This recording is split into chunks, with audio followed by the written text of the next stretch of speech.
Hey, what's going on, Cowboys fans? It's your boy Foots here, out and about on this good, what's today? Wednesday morning. I want to do this topic. I wanted to rank the corners for you guys. And you guys know this is my time of year, man. The draft is my time of year, and I told you guys I'm going to be stepping up content. Hopefully my little dice aren't in the way. I got that out the way. Cool. I'm going to be stepping up content. Why? Because you guys deserve it. Why? Because you guys have been with me. And why? Because I just love ball. Like, I love talking football. I love coaching. I love draft, all that. Pro day season is amongst us. Ja'Marr Chase is killing it right now as we speak. 41-inch vert. I don't know what his 40 is going to be. I'm sure it's going to be crazy. Justin Fields looked really good yesterday. The Zach Wilson show where he's doing all these fancy passes and all that. Like, all that stuff is great. All that is, like, I guess that's what these pro days have turned to, guys. They turned into spectacles, and I get it. You want to wow. It's your last time in your campus throwing or whatever, but hey, you better be able to play football. You know, you better be able to diagnose.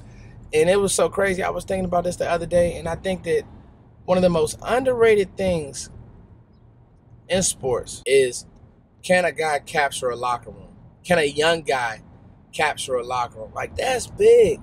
You get in there with vets and you don't, and my quarterback has to have that. He has to have that, his work ethic, his drive. I think that's one of the most underrated things about Dak is that people want to get behind the Dak Prescott. People don't want to get behind all these guys. I'm going to tell you that now. So that's something, you know, all the fancy throws, that's great. All the, you know, behind the back or the off, you know, fading one way, throwing it, whatever, but people got to remember, Jamarcus Russell's pro day was very, very good. And we know how that turned out. So, also, quick housekeeping. If you haven't already, make sure you go replay the Supercast with me, Vach, and Sky, and Jeff Kavanaugh. That was great. Shout out to the homie Jeff Kavanaugh. Shout out to the homie Vach. Shout out to Sky. Shout out to all the YouTubers. Shout out to my man Joe Rod Law. Shango texted me the other day. He's about to get back in the game. So we just killing it, y'all, and we not taking no prisoners. Like, we not playing with y'all. And somebody said the other day, it was like, yo, I love when Foots does the car video, so I'm gonna give y'all a car video. I get my thoughts off in the car. It just is what it is. And then me and Sky went for 3 hours the other day. Like, Sky does not play when it comes to content. He's one of the best young producers in the game, and he's one of the best, like, forget YouTuber. Sky just knows his stuff, so shout out to him. All right, guys, let's talk about these corners, and let's rank these corners. So a lot has been made about Surtain, J.C. Horn, Caleb Farley, and the rise of Greg Newsome, Northwestern corner. Well, Greg Newsome really did good. He really helped himself with his pro day, his movement. He's not quite as big as Surtain and Horn, but if you can get the health situated, you have a really good player. So let's rank these guys. Now, it's important to keep in mind, I'm ranking them for the Cowboys and what makes sense for this team, because I think I have my one in Diggs. I do. I think I have my one cornerback in Diggs. I've always said that, you know, Diggs' comp to me is Aqib Talib. And if I have an Aqib Talib type player who, the most underrated thing about Stefon Diggs' little brother, Trayvon Diggs, is that he never stops fighting. He never gets down on himself. You know, do I want another alpha male in a J.C. Horn? Do I want a technician in a Patrick Surtain? Do I want a, you know, kind of the unknown in Caleb Farley, because I see Adam Schefter tweet the 40 out, but I just don't know. I'm not sure just how good Caleb Farley would be in a scheme like this where, you know, Dan Quinn is going to want those guys to get up in their face, be physical. Like, if you cut on, you know, Seattle tape from that Legion of Boom, that's how he's going to ask his corners to play. And can those guys hold up on the outside for 60 minutes? That's what you got to know. Okay, so that's what we have to know.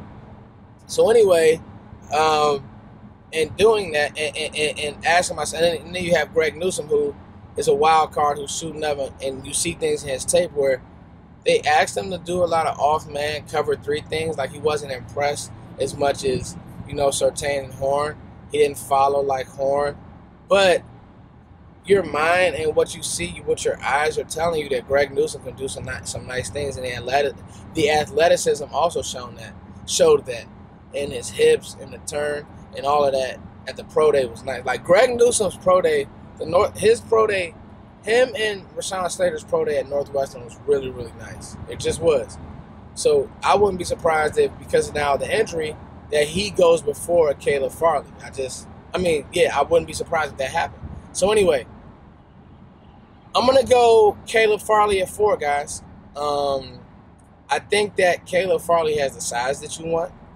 I think that he has the speed that you want. I even think he has the length.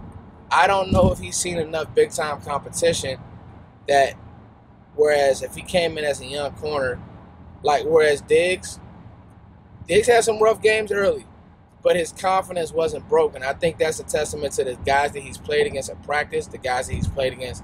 Jamar Chase gave him the blues in school, Diggs' last year, and he still fought.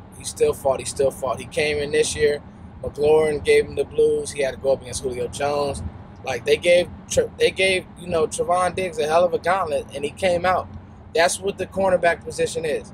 The Athletic ranked him as a second-team All-Rookie. So that's what it might have been first team. That's what the cornerback position is. It's about battling.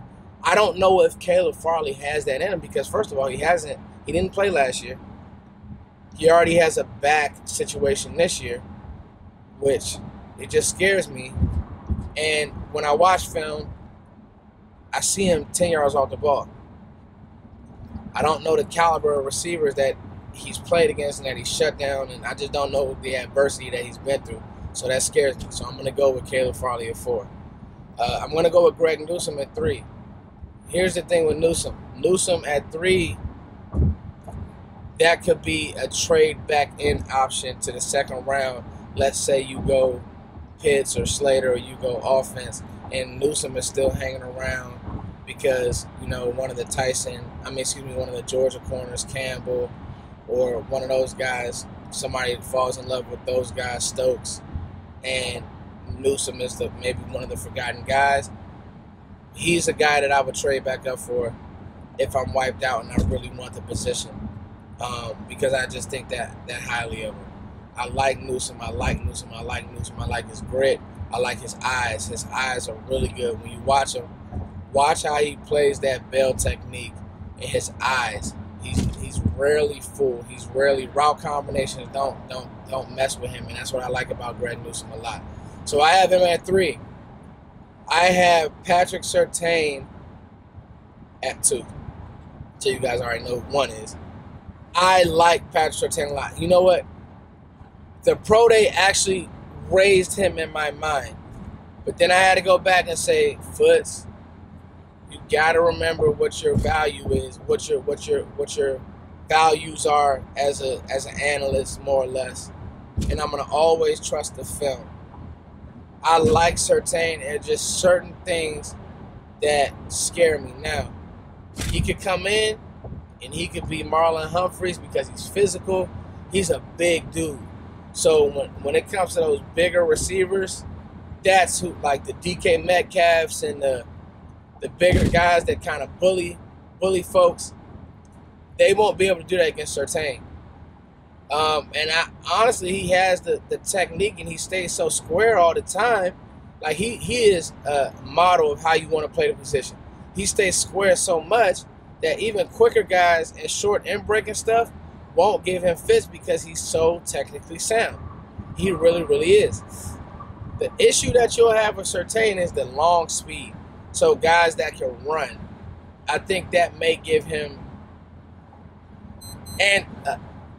slight issues, but I think that he's a guy that he would be a good 2, but he's just not. I just like J.C. Horn better. It's just sometimes you just can't put your just can't quite say what it is about Horn. I think it's just Horn's mentality. You can see his competitiveness seeping through when he's playing. The Seth Williams game, some of the other games in that SEC gauntlet, Ole Miss from a year ago. Now, I will say this. Pitts got the better of both of them, which is crazy. Kyle Pitts got the best of. It was cool. It was cool. I got film of Kyle Pitts. This end breaking. He had a slide release to a slant. He made Surtain look silly, and if the throw was better, it would have been a bigger game. So that's just the level of player that you're dealing with when you're talking about a Kyle Pitts. There's really nothing that corners can do, and there's nothing that linebackers can do. He's just that good. But when it comes to ranking those two guys, I'm going to go Horn at my 1 just because of the grittiness. And like I said on the cast, I don't like this thought that he's a wild tackler, he's a bad tackler. When I cut on film, I see Jaycee Horn wants to tackle. I don't know what anybody else sees. I see that Jaycee Horn wants to come up fit. He wants to squeeze. Is he out of position? Sometimes his head is down a little bit. Yes. It's not, USA heads up football tackle, Seattle roll tackle every time. But guess what? Does he want to get the guy to the ground? Is he trying? Yes, he is. And that's all I care about. So if I had to do my rankings, it would be Jaycee Horn 1, Surtain 2, Newsome 3, Farley 4. The medical scares me with Farley. What do you guys think, Cowboys fans? Let me know. Want to do this quick topic. I get my thoughts off in the car. You guys let me know. It's your boy Foots as always. Thank you for liking, sharing, subscribing. Hit the Cash App up. I'll be going live probably the day of tomorrow. I'll give you guys another mock draft. I'm not playing, man. Draft season, we're going to cover these guys. We're going to get in depth. Hey.